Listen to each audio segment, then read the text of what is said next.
말씀은 요한계시록 7장 1절에서 12절 말씀까지입니다. 제가 1절에서 4절까지를 읽겠습니다. 이 일 후에 내가 네 천사가 내 모퉁이에 선 것을 보니 땅의 사방의 바람을 붙잡아 바람으로 하여금 땅에나 바다에나 각종 나무에 불지 못하게 하더라.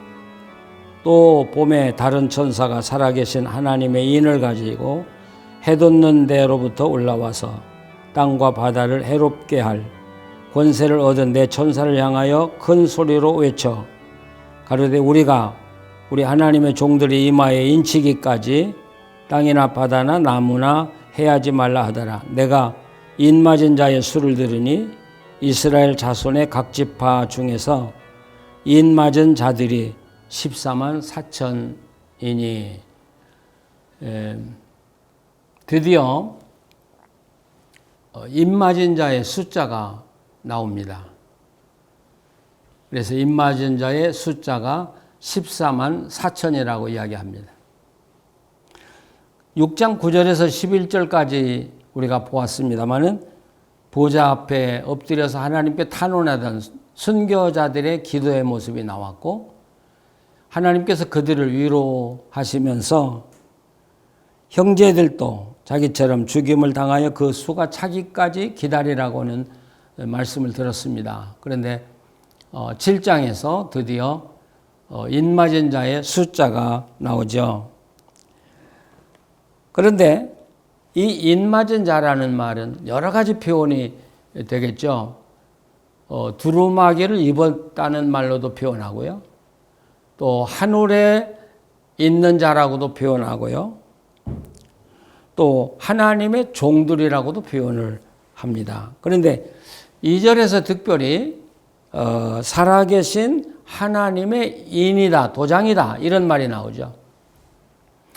이 표현은 굉장히 중요한 표현이에요. 왜냐하면 앞으로 13장 이후에는 이제 짐승의 표를 받은 자들의 이야기가 나오죠. 그러니까 살아계신 하나님의 도장을 맡은 사람과 죽음의 도장을 맡은 사람이 나눠지기 때문에 여기에 살아계신 하나님의 인이다 이렇게 말을 합니다. 요한계시록에서는 특별히 이 의인을 강조하죠. 의인이라는 말은 예수님의 피로 의롭다함을 받았다는 이야기고 하나님의 자녀가 되었다는 표시죠. 그래서 예수님도 이 흰 예복을 강조하셨고 바울도 예복을 강조하시고 이 요한계시록에서도 흰 예복, 두루마기를 매우 강조하고 있습니다. 우리가 이 땅에서 믿는다는 것 가장 중요해요. 믿는다는 것 중요한 일이에요. 그러나 믿는 것보다 더 중요한 게 하나 있어요. 그것은 하나님으로부터 의롭다함을 받는 거예요. 아마 하나님 나라에 갔을 때 굉장히 이변이 일어나는 사람들이 있을 거예요.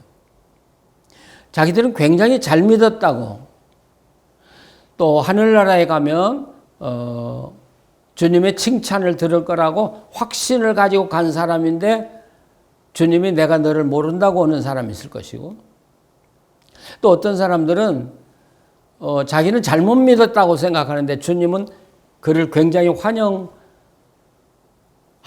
반겨줄 사람도 있다는 것이죠. 왜 이런 이야기를 제가 하느냐면 오늘 많은 이 땅의 크리스찬들이 난 믿었어. 그걸로 끝나버려요.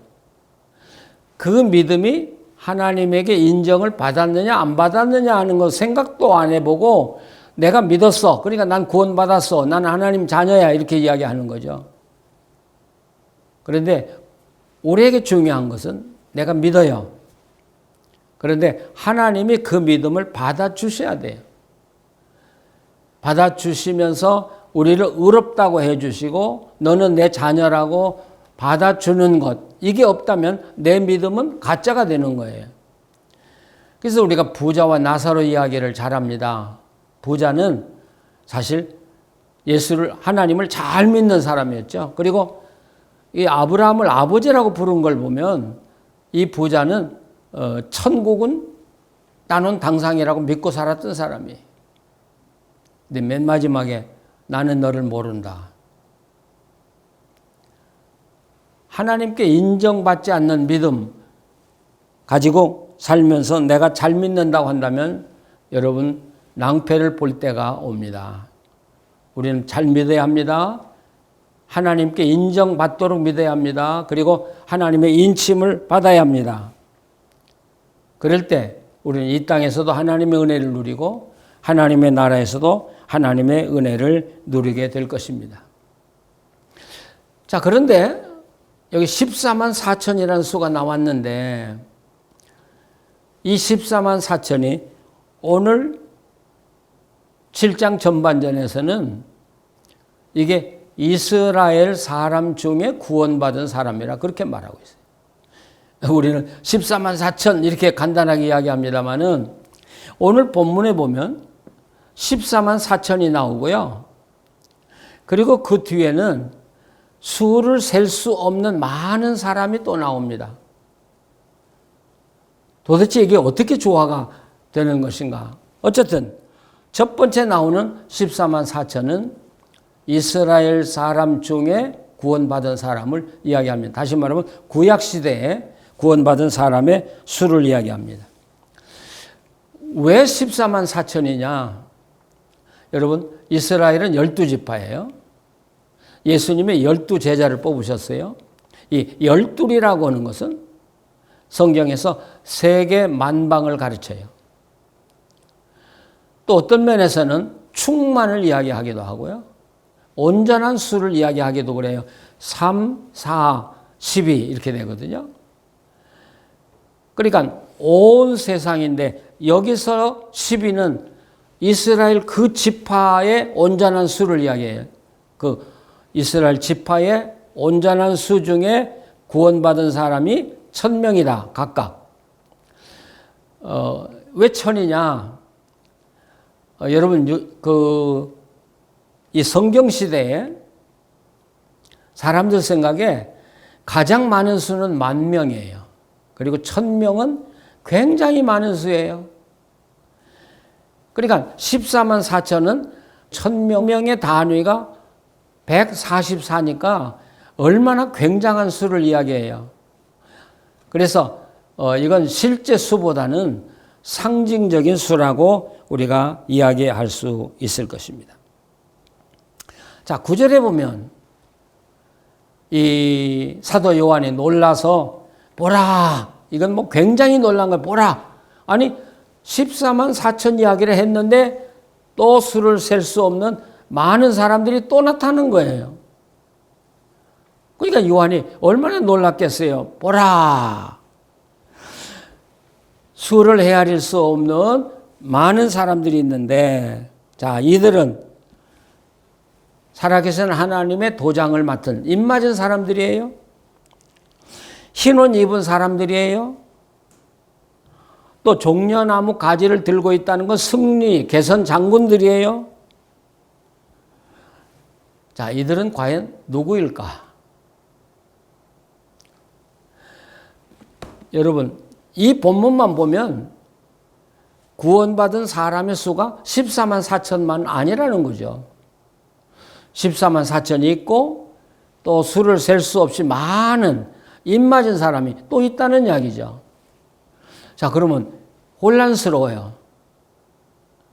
아니 14만 4천으로 알았는데 아니 수를 셀 수 없을 만큼 많은 사람이 또 있다니 그럼 14만 4천이 틀렸다는 이야기냐? 이게 요한계시록의 숫자예요. 여러분 요한계시록 14장에 가면 이제 통합적인 이야기가 나오는데 14만 4천이 시온산에서 어린 양과 함께 서 있다 하고 14만 4천이 나왔어요. 헷갈리죠? 이 14만 4천은 이스라엘에서 구원받은 사람의 수인데 14장에서 14만 4천이 또 나왔거든요. 이렇게 보면 우리는 이런 계산이 통할 수 있어요. 구약시대에 구원받은 사람의 14만 4천이고 지금 여기 수를 헤아릴 수 없이 많은 사람들, 그리고 오늘 읽은 말씀대로 그 순교를 당하고 고통을 당하고 죽임을 당할 사람들이 차기까지 이렇게 이야기했거든요. 그러니까 오늘 말씀에서 지금 순교를 당하고 있는 사람들이 있는 거예요. 그렇기 때문에 그 수를 확정적으로 14만 4천이라고 하지는 않았지만 수를 헤아릴 수 없는 많은 사람이라 이렇게 말했어요. 근데 이 둘을 합한 거예요. 구약의 수와 신약에서 구원받은 사람의 수를 합한 게 14장에 가서 또 14만 4천이 돼요. 그러면 요한계시록의 계산법은 어떻게 돼요? 14만 4천 더하기 14만 4천은 14만 4천이라는 이야기가 돼요. 그래서 이 14만 4천이라는 건 실제 수가 아니잖아요. 14만 4천 더하기 14만 4천이 또 14만 4천이라고 하면 우리 계산법으로는 말이 안 되잖아요. 그러니까 이건 실제 수라고 하기보다는 하나님이 계산하고 있는 완전히 구원받은 사람의 상징적인 수를 이야기하는 것이지 이게 실제 수가 아니라는 거죠. 이 땅에 많은 이단들이 이 14만 4천에 들어가려고 하다가 결국 이단에 빠지고 이단 교주의 노예가 되는 것이죠. 아니, 하나님은 그렇게 좁은 하나님도 아니고 옹졸한 하나님도 아니에요. 이 땅에서 믿고 의롭다함을 받은 모든 사람을 하나님은 넉넉하게 구원해 주시는데 그 수를 상징적으로 14만 4천이다 이렇게 말하고 있는 것이죠. 근데 10절에 보면 구원하심이 보좌에 앉으신 우리 하나님과 어린 양에게 있도다. 여러분 찬송 많이 부르셨죠? 구원하심이 보좌에 앉으신 하나님과 어린 양에게 있도다. 자, 이야기를 들으면서 생각이 있는 교인들은 그럼 성령님은 어디 계시냐? 그런 생각을 하게 될 것입니다. 그런데 우리가 이 성삼위 하나님의 이야기가 요한계시록 처음부터 나오고 있는데 우리 인류를 구원하기 위해서 계획을 세우신 분은 하나님이시잖아요. 그리고 하나님의 계획을 이루기 위해서 이 땅에 오셔서 십자가 지시고 부활하신 예수 그리스도를 통해서 하나님의 계획이 이루어지잖아요. 그래서 요한계시록 1장에서 예수 그리스도가 피로 우리를 사서 우리를 하나님께 드리고, 물론 그 구절에서 하나님께 드렸다는 말은 없지만 하나님께 드리고 우리를 왕과 대제사장으로 삼았다고 이야기하잖아요. 그러니까 우리 구원해 주신 분은 계획을 세우신 하나님이에요. 그리고 그 일을 이루신 예수 그리스도 두 분이에요. 자, 그러면 성령님은 어디로 가야 돼요? 예, 성령님의 역할은 뭐예요? 우리가 로마서 8장 9절 말씀을 보면 거기 성령님의 이야기가 나오죠. 성령님은 계획하신 하나님과 그 일을 이루신 예수 그리스도를 통해서 이루어진 그 구원의 사건을 받으셔서 그것을 지속해 나가고 이루어 나가고 완성해 나가시는 분이에요. 그렇기 때문에 이 요한계시록에서는 우리 구원의 영광을 하나님 아버지와 예수 그리스도에게 돌리고 이제 다음번에 성령님의 이야기가 다시 나오게 될 것입니다.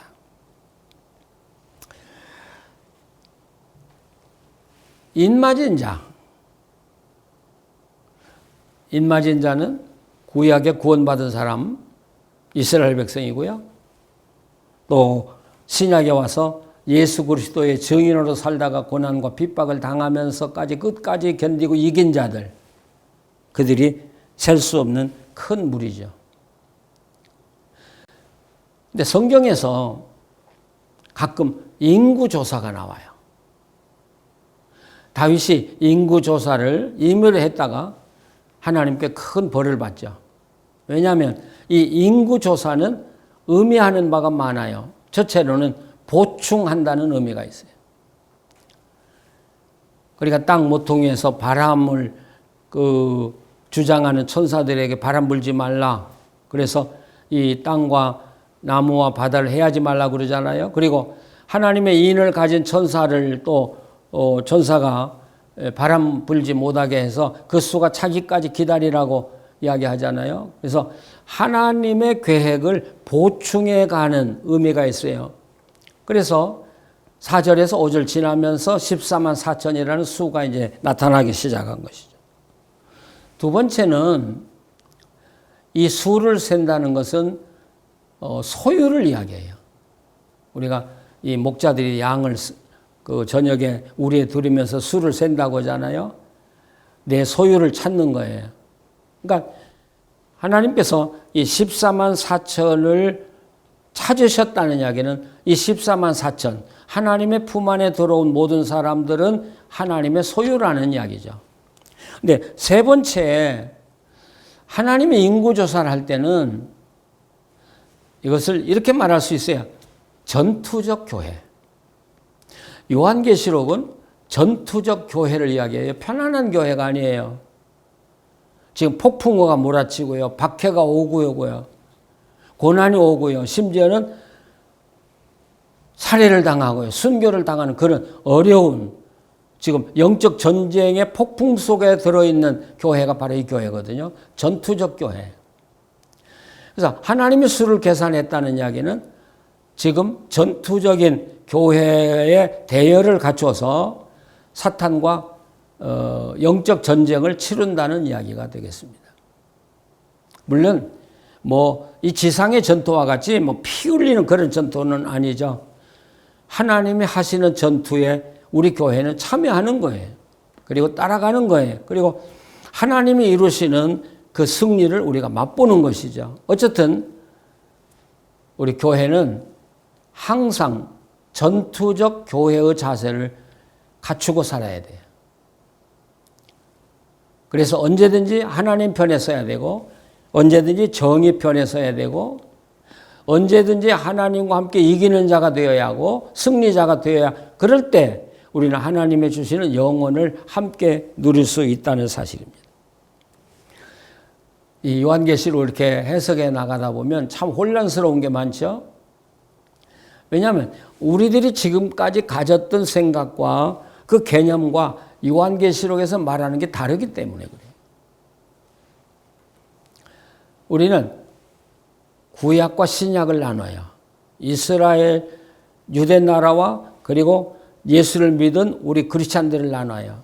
네, 요한계시록에서는 이 구약 시대와 신약 시대를 나누잖아요. 그래서 아담으로부터 요한계시록 마지막까지 주님 오실 때까지 하나의 교회를, 하나의 의인이고요. 하나님이 통치하는 한 백성이고요. 그래서 오늘도 이스라엘 구원받은 사람, 그리고 신약에서 구원받은 사람이 다 인친받은 사람, 다 하늘에 속한 사람, 다 하나님이 인정하고 받아들인 사람, 그래서 하나님의 보좌 앞에 있는 사람, 하나로 보고 있잖아요. 또 하나는 요한계시록은 이 시간적인 순서를 따지지 않아요. 근데 우리 시간적인 존재는 모든 일을 시간적으로 계산을 해봐요. 그런데 요한계시록은 현재 일어나는 재앙이 있는데 갑자기 하늘의 모습이 나타났다가 또 재앙이 왔다가 또 하늘의 모습이 나타났다가, 그러니까 우리는 시간 순서를 따지려고 하다 보니까 요한계시록을 해석을 잘 못하는 것이죠.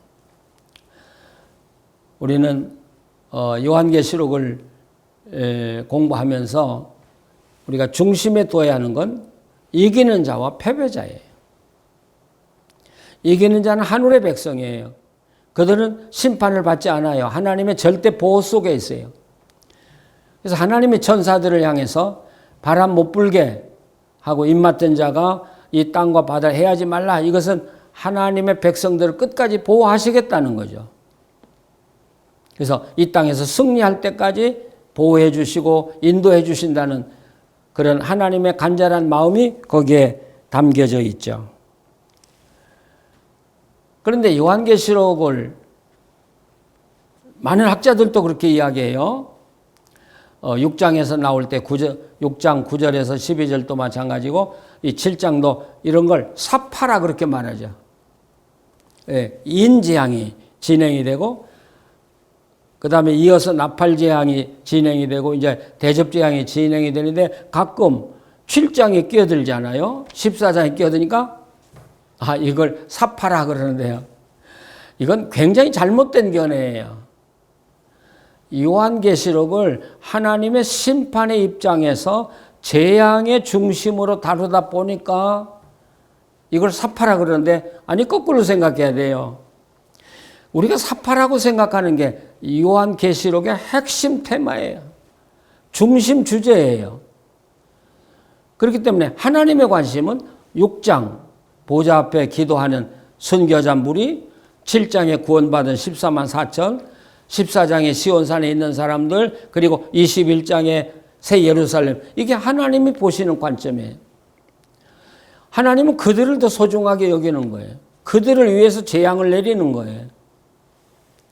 그렇기 때문에 우리는 요한계시록을 이런 재앙 중심으로 읽어나간다고 하면 이건 하나님의 의도와는 정반대 의도를 가지고 성경을 읽는다. 이렇게 우리가 말할 수 있을 것입니다. 우리는 이 성경을 읽어가면서 그 어렵고 힘든 환난과 심판 속에서 나를 건져주신 하나님을 찬양하고요. 감사하고요. 그리고 우리가 하나님의 자녀로 끝까지 하나님의 보호를 받고 산다는 그 긍지를 가지고 어떤 어려움이 와도 참고 우리가 견뎌야 할 것입니다. 그래서 여기 보면은 하늘에 있는 천사들로부터 모든 하늘의 존재들이 하나님께 엎드려 찬양하잖아요. 그래서 어느 주석가는 이렇게 말해요. 승리의 찬양을 불러일으키지 못하는 신학은 병든 것이다. 우리가 성경을 많이 연구하지만 성경만 연구하다 보면 잘못될 수도 있어요. 우리가 성경을 연구하든지 또는 내가 기도를 하든지 뭘 하든지 우리의 결론은 찬양으로 이어져야 돼요. 나를 선택해 주시고 14만 4천에 속하게 해주신 하나님 찬양합니다. 나를 구원해 주신 하나님께 영광을 돌립니다. 찬양. 그래서 우리 영혼이 이 침체되지 않고 항상 이 성령의 영감 속에서 늘 감동이 사라지지 않고 그런 감동과 감격을 가지고 하나님을 바라보면서 찬양하면서 하나님과 함께 살아가는 그런 삶을 이어갈 때 우리는 하나님의 말씀이 우리 안에 늘 새롭게 작동하고요. 그리고 우리가 하나님과 더 가까워지고요. 하나님을 기뻐하고요. 그러면서 우리는 우리가 살고 있는 우리 가정을 기뻐하고 즐거워할 것이고 우리가 만나는 사람을 기쁨으로 만나게 될 것이고 이 세상이 아무리 어려워도 하나님이 통치하신다는 확신 속에서 우리는 이 땅의 삶을 즐길 수 있잖아요. 감사하며 살 수 있잖아요. 오늘 14만 4천. 그래서 저는 오늘 제목을 14만 4천과 셀 수 없는 무리들이라고 정했어요. 우리는 자꾸 14만 4천만 생각하다 보니까 잘못된 경우가 얼마나 많아요. 아니 14만 4천이 아니라 이 땅엔 하나님 구원하는 수들이 셀 수 없이 많다는. 결론적으로는 내가 하나님이 선택한 사람 중에 속해 있느냐는 사실이죠. 오늘 요한계시록 7장에는 장차 하나님 나라에서 만날 새 예루살렘에서 만날 구원받은 사람의 모습을 앞당겨 온 거예요. 현실로. 그리고 앞당겨서 보여주는 거예요. 너희들이 이 무리에 속했냐 하고 묻는 거죠. 이 물에 속하려면 어떻게 살아야 할 거냐 하고 묻는 거죠. 우리는 그 모습을 보면서 나는 확실히 주님의 선택받은, 주님의 도장을 받은 주의 소유야 하고 확신을 갖는다면 감사하십시오.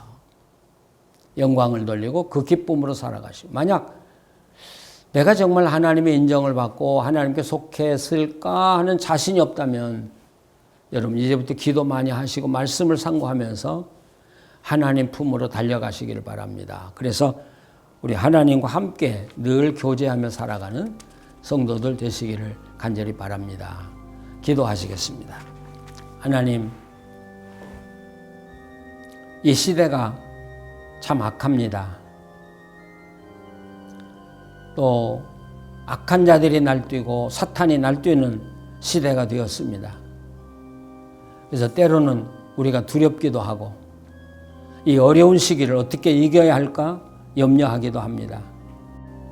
그러나 오늘 말씀대로 하나님이 나를 받아주셨다면 무엇이 걱정이겠습니까? 우리 전폭을 하나님께 맡기고 하나님이 인도하는 대로 따라가게 하시고 하나님의 영광을 보면서 늘 찬양하며 살아가는 우리들 되게 하여 주시옵소서.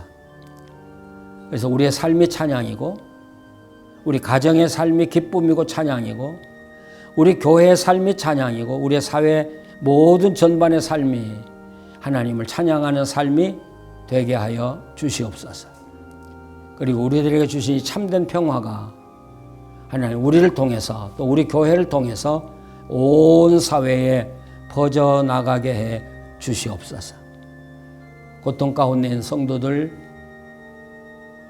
고통스럽고 어렵지만은 그러나 내가 하나님 안에 있다는 확신을 잊어버리지 말게 해 주시옵소서. 그리고 주의 사랑의 끈을 끝까지 붙들고 승리하게 하여 주시고 마침내 하나님의 은혜를 감사하고 찬양하며 사는 성도들 되게 하여 주시옵소서. 예수님의 이름으로 기도합니다. 아멘.